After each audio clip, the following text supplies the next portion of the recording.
رہی ہے, 15 منٹ کی کوئی یہ فون کال تھی اور سب اس کو بڑا سراہ رہے ہیں. دوسری جانب ایک یہ بھی کام ہوا اس دوران کہ جو بھارتی ہائی کمشنر ہیں انہوں نے وہاں پر ملنے کی کوشش کی, بات کرنے کی کوشش کی, تو انہیں وقت نہیں دیا گیا. یہ بھی بڑا ایک الگ سی بات تھی کہ پاکستان کے معاملے میں عام طور پر دیکھا گیا کہ بنگلہ دیش تھوڑی سرد مہری دکھاتا ہے, لیکن انڈیا کے ساتھ تو ان کے بہتر تعلقات ہوتے ہیں. لیکن اس دفعہ اس وقت ہم یہ دیکھ رہے ہیں سچویشن میں کہ پاکستان کے وزیر اعظم کی فون کال انہوں نے اٹینڈ بھی کی اور اچھے سے اسے رسپونڈ بھی کیا.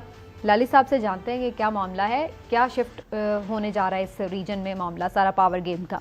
ہلالی صاحب, یہ آپ کو کیوں یہ جو ایک آئس میلٹنگ سے ہمیں نظر آ رہی ہے, اس کی وجہ کیا نظر آ رہی ہے؟ کیسے حسینہ واجد صاحبہ نے فون اٹینڈ بھی کیا, اچھے سے بات چیت بھی ہوئی, آپ سمجھتے ہیں یہ کوئی بڑی ڈیولپمنٹ ہے؟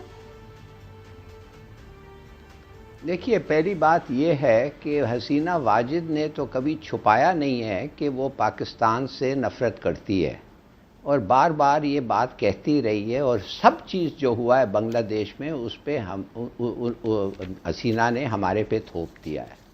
تو آپ پوچھ رہے ہیں کہ یہ کال کیوں ایکسیپٹ کی. یہ 3 وجہ ہے جو یہ کال ایکسیپٹ ہوئی. یہ کچھ ایسا نہیں ہے کہ اس کا چینج آف ہارٹ ہو گیا ہے. پہلا وجہ تو یہ ہے کہ ایک بڑا اسٹرانگ لابی ہے بنگلہ دیش میں جو اینٹی انڈیا لابی ہے.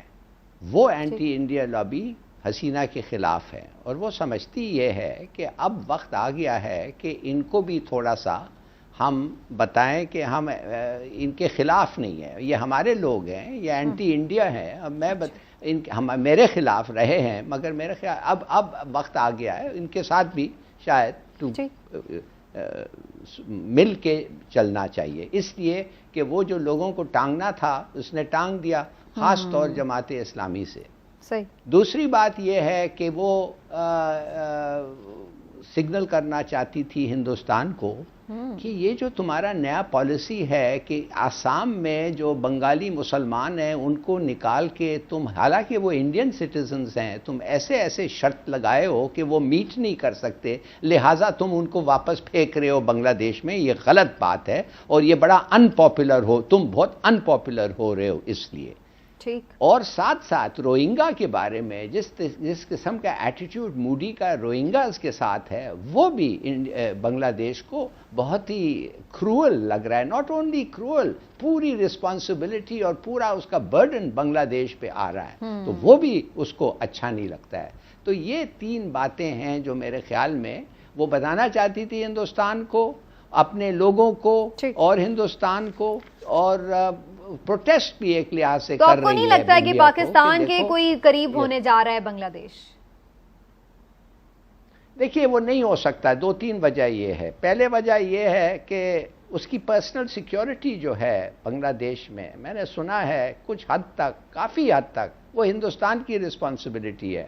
اچھا, سنا یہ ہے کہ کچھ شاید ہندوستانی ہے جو اس کو گارڈ بھی کرتے ہیں, نمبر 1. دوسری بات یہ ہے کہ اگر ہندوستان ان کے کو یہ بہت ہی پریشان کی اور اگر انہوں نے کوئی اکنامک سٹیپس لیے یا پولیٹیکل سٹیبلٹی کو تھریٹن کیا بنگلہ دیش کا, تو یہ جو 8% گروتھ ہے اور اکنامک نیا میریکل ہے یہ بھی تباہ ہو جائے گا, ختم ہو جائے گا. اور فائنلی میرے خیال میں, شاید میں ضرورت سے زیادہ کہہ رہا ہوں, فائنلی میرے خیال میں حسینہ انڈیا کے ساتھ میں وہ پوزیشن میں ہے جو غنی امریکہ کے ساتھ میں ہے افغانستان میں.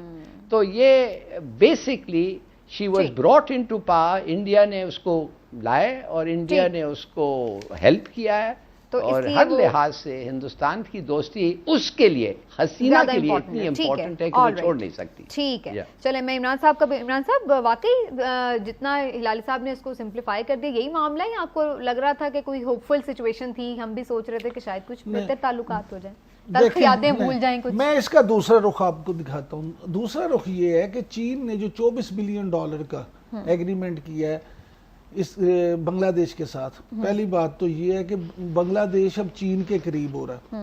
دوسری بات یہ ہے کہ میں اس بات کا سارا کریڈٹ دوں گا کہ سب سے زیادہ کریڈٹ نہ چین کو جاتا ہے نہ پاکستان کو جاتا ہے. اچھا, یہ سارا کریڈٹ ان کے انڈیا کے وزیر اعظم مودی کو جاتا ہے. ہاں جی, آپ دیکھیں کہ مودی جب ری الیکٹ ہوا ہے اس کے بعد سے یہ ساری چیزیں ہو رہی ہیں. مودی نے جو پالیسیز اختیار کی ہیں ان کی وجہ سے یہ ریئیکشن ہے. آپ دیکھیں 2-3 وجوہات ہیں. انڈیا میں جو شہریت کا ترمیمی بل ہے, جیسے لالی صاحب نے کہا تھا, ایک تو بنگلہ دیش کو اس پہ بڑے اعتراضات ہیں.